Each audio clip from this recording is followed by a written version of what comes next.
Hi ಎಲ್ಲೋ ನಮಸ್ಕಾರ ಎಲ್ಲ ಹೇಗಿದ್ದೀರಾ? ವೆಲ್ಕಮ್ ಟು ಪೂರ್ಣ ಕನ್ನಡತಿ ಯೂಟ್ಯೂಬ್ ಚಾನಲ್.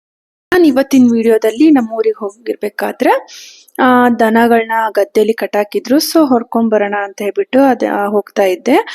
ನಿಮಗೆ ಗೊತ್ತಿರೋ ಹಾಗೆ ಹಿಂದಿನ ಕಾಲದಲ್ಲಿ ಹೇಗೆಂದ್ರೆ ನಾನೆಲ್ಲ ಚಿಕ್ಕವಳಿರ್ಬೇಕಾದ್ರೆ ದನಗಳನ್ನೆಲ್ಲ ಅಂದ್ರೆ ಮೇಯಿಸೋದಿಕ್ಕೆ ಬೆಟ್ಟಗಳಿಗೆಲ್ಲ ಕರ್ಕೊಂಡು ಹೋಗ್ತಾ ಇದ್ವಿ. ಬೆಟ್ಟ ಇಲ್ಲ ದೂರದಲ್ಲಿ ಗದ್ದೆ ಹೊಲ ಎಲ್ಲ ಇರುತ್ತಲ್ವಾ, ಆ ಪ್ಲೇಸ್ಗೆಲ್ಲ ಕರ್ಕೊಂಡು ಹೋಗಿ ಚೆನ್ನಾಗಿ ಹೊಟ್ಟೆ ತುಂಬಿಸಿ ಸಂಜೆ ಹೊತ್ತು ಕರ್ಕೊಂಡು ಬರ್ತಾ ಅಲ್ಲಿವರೆಗೂ ಚೆನ್ನಾಗಿ ಟೈಮ್ ಪಾಸ್ ಮಾಡ್ಕೊಂಡು ಬೆಟ್ಟ ಗುಡ್ಡ ಹಿಂಗೆಲ್ಲ ಸುತ್ತಾಡ್ಕೊಂಡು ಬರ್ತಾ ಇದ್ವಿ. ಆ ಟೈಮ್ದೊಂದು ಮೆಮೊರಿ ಇದೆಯಲ್ಲ ತುಂಬಾ ಚೆನ್ನಾಗಿತ್ತು.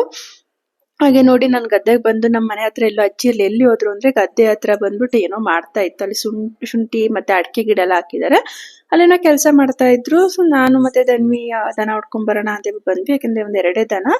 ಹಾಗಾಗಿ ಮನೆ ಕೆಳಗೆ ನೋಡ್ತಿದ್ರಲ್ವಾ, ಈ ತರ ಗದ್ದೆ ಇದೆ, ಗದ್ದೆ ಕೆರೆ, ಹಾಗೆ ಮೆಣಸಿನ ಗಿಡ ಹಾಕಿದೀವಿ, ಹಾಗೆ ಶುಂಠಿ ಹಾಕಿದೀವಿ, ಹಾಗೆ ಇದು ಅಡಿಕೆ ತೋಟ ಮಾಡ್ಬೇಕಂತ ಹೇಳ್ಬಿಟ್ಟು ಮೇಲೆ ಒಂದ್ ಗದ್ದೆಗೆ ಅಡಿಕೆ ಗಿಡ ಹಾಕಿದಾನೆ ನನ್ನ ತಮ್ಮ.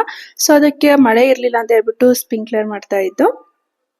ಸೊ ನನ್ಗೆ ದನ ಅಂದ್ರೆ ಕಟ್ಟಕ್ ಬರಲ್ಲ ಹಗ್ಗದಲ್ಲಿ. ಸೊ ಅದನ್ನ ಹೊಡ್ಕೊಂಡ್ ಬರ್ಬೇಕು ಅಂತಂದ್ರೆ ಸಂಜೆ ಹೊತ್ತು ಹೋಗಿ ದನ ಹೊಡ್ಕೊಂಡ್ ಬರ್ತೀನಿ. ನೋಡ್ತಾ ಇದ್ರು ನಮ್ಮಲ್ಲಿ 2 ಹಸು ಇದೆ, ಒಂದು ಕರು ಇದೆ. ಇದು ಒಂದು ಹಸು ಏನೋ ಹಾಲು ಕೊಡುತ್ತೆ. ಯಾಕಂದ್ರೆ ಹಳ್ಳಿ ಕಡೆ ಹಾಲಿಲ್ಲ ಅಂದ್ರೆ ಆಗಲ್ಲ, ಯಾಕಂದ್ರೆ ಯಾವಾಗ್ಲೂ ಟೌನ್ಗೆ ಹೋಗಿ ತರೋದಿಕ್ ಆಗಲ್ವಲ್ಲ, ಹಾಗಾಗಿ. ಹಾಗೆ ನಮ್ಮ ಅಜ್ಜಿಗೆ ಮಜ್ಜಿಗೆ, ಹಾಲು, ಮೊಸರು ಇದೆಲ್ಲ ಇರ್ಲೇಬೇಕು. ಹಾಗಾಗಿ 1-2 ಹಸುನ ಸಾಕೊಂಡಿದೀವಿ. ಈ ಗದ್ದೆ ಸೈಡ್ ಎಲ್ಲ ಅಂದ್ರೆ ಅಪೋಸಿಟ್ ನಮ್ಗೆ ಹೊನ್ನಮ್ಮನ್ ಕೆರೆ ಹಾಗೆ ಬೆಟ್ಟ ಎಲ್ಲ ಕಾಣುತ್ತೆ. ಈವ್ನಿಂಗ್ ಏನಾದ್ರು ವಾಕ್ ಮಾಡ್ಬೇಕು ಬರ್ಬೇಕು ಅಂತಂದ್ರೆ ಸುಮ್ನೆ ಈ ಕಡೆ ಎಲ್ಲ ಬರ್ಬೋದು, ತುಂಬಾ ಚೆನ್ನಾಗಿರುತ್ತೆ. ಅಲ್ಲಿ ನೀರ್ ಹರಿತಾ ಇದೆಯಲ್ಲ, ಇದು ಕೊಲ್ಲಿ ಅಂತ ಹೇಳ್ತೀವಿ. ಮಳೆಗಾಲದಲ್ಲಿ ಮಿನಿ ಒಂದು ಹೊಳೆ ತರಾನೇ ಹರಿಯುತ್ತೆ. ನೀವಿಲ್ಲಿ ನೋಡ್ತಾ ಇದೀರಲ್ವಾ, ಇದನ್ನ ಮುಟ್ಟಿದ ಮುನಿ ಗಿಡ ಅಂತ ಹೇಳ್ತಾರೆ, ಹಾಗೆ ಇಂಗ್ಲಿಷ್ ಅಲ್ಲಿ ಟಚ್ ಮಿ ನಾಟ್ ಅಂತ ಹೇಳ್ತಾರೆ. ಇದನ್ನ ಸ್ಕಿನ್ ಅಲರ್ಜಿಗೆ ಒಳ್ಳೇದು. ಅದ್ರ ಗೆಜ್ಬಿಟ್ಟು ರಸನ ಹಚ್ಕೊಂಡ್ರೆ, ಹಾಗೆ ಕಿಡ್ನಿ ಸ್ಟೋನ್ ಇರೋರಿಗೆ ತುಂಬಾ ಒಳ್ಳೇದು. ಇದ್ರದ್ದು ಸೊಪ್ಪಿಂದು ರಸ ಮಾಡ್ಕೊಂಡು ಕುಡಿದ್ರೆ ತುಂಬಾ ಒಳ್ಳೇದು ಅಂತ ಹೇಳ್ತಾರೆ ಕಿಡ್ನಿ ಸ್ಟೋನ್ಗೆ. ನೋಡಿದ್ರಲ್ವಾ, ಇದು ನಮ್ಮ ಹಳ್ಳಿ ಕಡೆ ಅಂತ ಅಂದ್ರೆ ಅಕ್ಕಪಕ್ಕದಲ್ಲಿ ಎಷ್ಟು ಗಿಡಮೂಲಿಕೆಗಳು, ಮನೆ ಮದ್ದು ಎಲ್ಲ ಸಿಗುತ್ತೆ. ಸೊ ನಾವು ಅದನ್ನ ಕಂಡಿಡ್ದು ಅದನ್ನ ಉಪಯೋಗ ಮಾಡ್ಕೊಬೇಕಷ್ಟೇನೆ. ಇಲ್ಲಿ ನೋಡ್ತಿದ್ದೀರಾ, ನಮ್ ಧನ್ವಿಗೆ ಈ ದನ ಕರು ಅನ್ನೋ ಭಯನೇ ಇಲ್ಲ.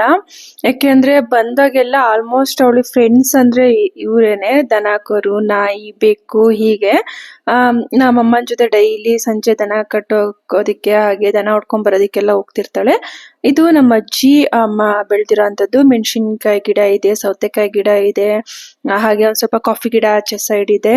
ಹಾಗೆ ಅಲ್ಲಿ ಹುಲ್ ಕಾಣ್ತಿದ್ಯಲ್ವಾ, ದನಗಳಿಗೆ ಕೆಲವೊಮ್ಮೆ ಗದ್ದೆಲ್ಲ ಅಷ್ಟು ಹುಲ್ಲ, ಸಂಜೆ ಹೊತ್ತು ಒಂದ್ ಸ್ವಲ್ಪ ಹುಲ್ ಇಲ್ಲೇ ಕಿತ್ಕೊಂಡು ಮನೆ ಹತ್ರ ಬೆಳೆದಿರೋ ಕಿತ್ಕೊಂಡು ಹಾಕ್ತಾರೆ. ಹಾಗೆ ನೋಡ್ತಿದ್ರಲ್ವಾ, ಇದು ನಮ್ಮ ಮನೆ. ಸೊ ಈಗ ಕೊಟ್ಟಿಗೆ ಹೊಡ್ಕೊಂಡು ಹೋಗ್ತಾ ಇದ್ದಾಳೆ ನಮ್ ಧನ್ವಿ. ಮುಂಚೆ ನಮ್ದು ಇದು ಕೊಟ್ಟಿಗೆ ಎಲ್ಲ ತುಂಬಾ ದೊಡ್ಡದಿತ್ತು, ಅಂದ್ರೆ ತುಂಬಾ ದನ ಸಾಕ್ತಾ ಇದ್ರು ಮುಂಚೆ. ಆದ್ರೆ ಇವಾಗ ಒಂದ್ ಸ್ವಲ್ಪ ಕಡಿಮೆ, ಯಾಕೆಂದ್ರೆ ಹೊರಗಡೆ ಎಲ್ಲ ಕರ್ಕೊಂಡೋಗಿ ಮೇಯ್ಸಕ್ ಕರ್ಕೊಂಡು ಹೋದ್ರೆ ಒಂದ್ ಸ್ವಲ್ಪ ಹಾಲೆಲ್ಲ ಇರುತ್ತೆ. ಬಟ್ ಇವಾಗೆಲ್ಲ ಬಿಸಿ ಅಲ್ಲ, ಹಂಗಾಗಿ ಯಾರು ಅಂದ್ರೆ ಹೋಲ್ ಡೇ ಸ್ಪೆಂಡ್ ಮಾಡ್ಬೇಕು ದನ ಎಲ್ಲ ಹೊರಗಡೆ ಕರ್ಕೊಂಡು ಹೋದ್ರೆ, ಹಂಗಾಗಿ ಗದ್ದೆ ಹತ್ರ ಕಟ್ಟಾಕೋದಲ್ವಾ, ಕಷ್ಟ ಆಗುತ್ತೆ ಅಂತ ಮನೆಯ ಇದಕ್ಕೋಸ್ಕರ 1-2 ಹಸು ಸಾಕೊಂಡಿದೀವಿ ಅಷ್ಟೇನೆ. ಹಾಗೆ ಇದ್ ನೋಡ್ತಿರೋ ಕೊಟ್ಟಿಗೆ ಮುಂಚೆ ಎಲ್ಲ ತುಂಬಾ ದನ ಇತ್ತು. ಇದು ನಮ್ಮ ಕುಟ್ಟ ಮನೆ ಅಂತ ಹೇಳ್ತಾರೆ, ಅಂದ್ರೆ ಕುಟ್ಟೋದು, ಭತ್ತ ಕುಟ್ಟೋದು, ಹಾಗೆ ಕಾಫಿ ಬೆಳೆ ಕುಟ್ಟೋದು, ಈ ತರ ಎಲ್ಲ ಮಾಡ್ತಾರೆ.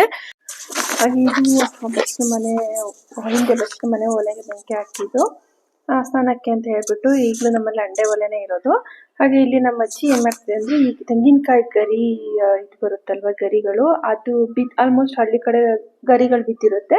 ಸೊ ಅದೇ ಫ್ರೀ ಟೈಮಲ್ಲಿ ನಮ್ಮ ಅಜ್ಜಿ ಫ್ರೀ ಟೈಮಲ್ಲಿ ಕೂತಿರ್ಬೇಕಾದ್ರೆ ಆ ಗರಿ ಚಾಕು ತಗೊಂಡು ಇದ್ ಮಾಡ್ಬಿಟ್ಟು ಗರಿ ಪೊರ್ಕೆನ ಅವರೇ ಇದ್ ಮಾಡ್ತಾರೆ, ಹಟ್ಟಿ ಗುಡ್ಸೋದಿಕ್ಕೆ ಅಂತ ಹೇಳ್ಬಿಟ್ಟು. ಈ ವಿಡಿಯೋ ಇಷ್ಟ ಆದ್ರೆ ಶೇರ್ ಮಾಡಿ, ಲೈಕ್ ಮಾಡಿ, ಹಾಗೆ ಕಮೆಂಟ್ ಮಾಡಿ. ಹಾಗೆ ಇನ್ನು ಯಾರೆಲ್ಲ ಸಬ್ಸ್ಕ್ರೈಬ್ ಆಗಿಲ್ಲ ನನ್ನ ಚಾನಲ್, ಅವರೆಲ್ಲ ಸಬ್ಸ್ಕ್ರೈಬ್ ಆಗಿ ಅಂತ ಹೇಳ್ದೆ. ಹಾಗೆ ವಿಡಿಯೋನ ಸ್ಕಿಪ್ ಮಾಡದೆ ಪೂರ್ತಿ ನೋಡಿ. Thank you all.